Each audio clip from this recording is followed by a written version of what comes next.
इसका recording studio Ekangar सराय।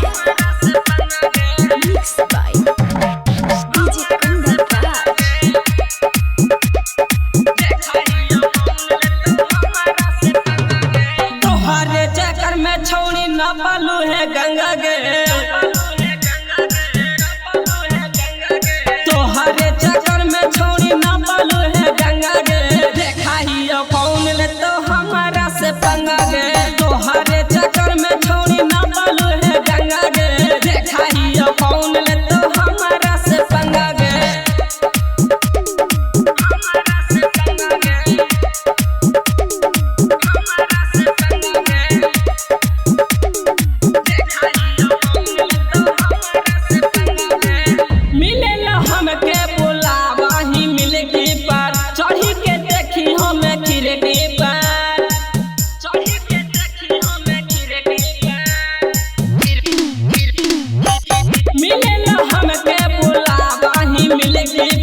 चढ़ी के देखी हमें खिड़की पर, तोरे चलते एकदम हो गलियो हमें लंगा गे,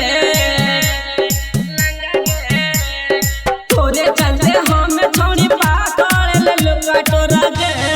कोई नहीं देह छौड़ी हमारा बिक गे, तोरे चलते छौड़ी हम पकड़ ले कटोरा गे। कोई नहीं देह को हमारा बिक गे।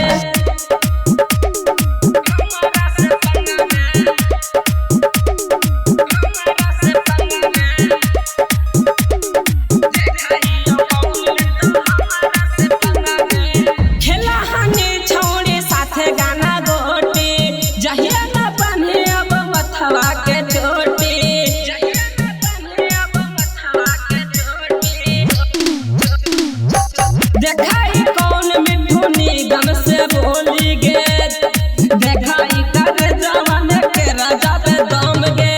तोरे चक्कर में छौड़ी रहू रात दिन गे, तोहरा डरवा से बोली गे। आयो से भैया ना कहे गे, कुन्ना ना भैया समझावे गे, नहीं तू फेरा में पड़ी गे। तोहरे चक्कर में छौड़ी ना पालू है गंगा गे, देखा ही कौन ले तो हमारा से पंगा गे। तोहरे चक्कर में छौड़ी ना पालू है गंगा गे, देखा ही कौन ले तो हमारा से पंगा गे। इसका रिकॉर्डिंग स्टूडियो एकंगर सराय।